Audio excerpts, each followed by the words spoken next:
Hey guys, Peter here to do an album review. Today I'm here to tell you about the latest from Bala, Maleza, out May 14th on Century Media Records. This album has 9 tracks, 24 minutes in length, and this is the band's third full-length studio album.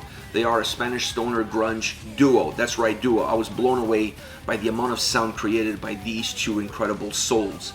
Now, getting into this record, I felt like this is one of those albums that you blink and the record is gone. It moves at lightning speed. Obviously, having 24 minutes in length adds to that playability. It adds to that shortness factor that the record has. But the way they structure the album, alternating styles, alternating approaches, alternating feels from song to song, makes the album feel even more fluid. It makes the record feel like it moves even faster, and that's really important as far as the overall playability is concerned, because by the time you reach the end of the album, you feel like you didn't get enough out of it. So what you're gonna do, you're gonna press play and you're gonna listen to it again. So that is something that you really get out of both the overall length of the record and how the album is structured as far as the combination of songs are concerned. Once you get into the soundscape, this is definitely an album that's driven by the stoner grunge sound, but it are not the only elements that drive the experience. You're gonna have some hardcore, you're gonna have some alternative, you're gonna have some punk, you're gonna have some rock. There's a lot of different influences at play as far as the overall experience is concerned when it comes to the soundscape of this record. The album is very gritty, it's very raw. It almost has this live feel to it in terms of how it comes across and in terms of how it was recorded. I also like the fact that while the songs may change as far as the atmosphere and the output is concerned, how they were recorded stays very consistent from the top all the way to the bottom, and that is kind of the glue that holds this record together. It allows them to be more diverse, it allows them to be a little bit more eclectic, experiment a little bit more from track to track, and not allow the album to feel broken or to feel like it has a stop and a reset at the end of each single song. So I like that fluidity, I like that ability to create a universal sound, a universal presence, and then underneath it be a little bit more dynamic, be a little bit more eclectic, and experiment a little bit more with what you want to put together in order to construct these songs. Within the soundscape, there's two pillars, the drums and the guitars. The drums are the foundation of this record. They really create an incredible bass line. They're very earthy. They add a lot of depth to the overall sound, because while this being a duo, the overall experience that you're going to get out of this album is one that has a lot of sound moving in a lot of different directions. It feels very full. A lot of that comes from the sound that the drums have, how they were recorded, and how they're implemented in the overall track construction. On the other hand, you have the guitars. The guitars is where you're going to start to see the definitions and where you're going to start to see the influences of all these different genres and how they dictate the movement of the track. So they're a little bit more eclectic, they have a little bit more to offer, and they change ever so slightly from track to track. They're always a little bit crunchy, they're always a little bit raw, a little bit driven, but there's enough changes, there's enough nuances as far as the guitar sound is concerned to really give you different experience, different flavors with every single song. On top of all of this, you have vocals. 2 sets of vocals, very different and sometimes coming together in a very similar way. So they're able to weave themselves, intertwine, walk separate paths, intercept, and then break apart once again. A record that's predominantly in Spanish, there's 1 song in English, but I honestly don't feel like that really creates a negative impact for those that don't understand the language.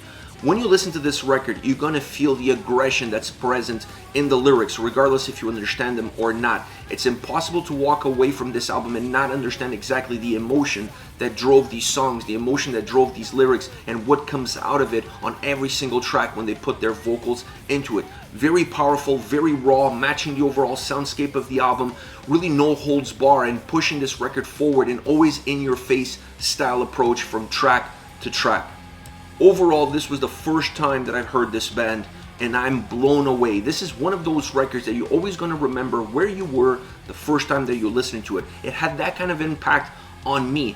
I don't think I've listened to an album that is this raw, this aggressive, and at the same time so well constructed that really brings all these different elements together. Never feels like it's breaking apart. It never feels like it's losing track of itself. It always allowed me to have a sensation of knowing exactly where I was going with it, and I didn't want to get off of this ride, to the point that I played the album multiple times. I love the fact that it's 24 minutes. I think they could have pushed it into the 30-minute mark, but an album that has this kind of raw aggression, this kind of raw sound, musically and vocally, it needs to be very compact. It needs to have almost a punk style structure in terms of length and the structure of the songs themselves, and that's exactly what you're going to get out of this record. This is an absolute home run.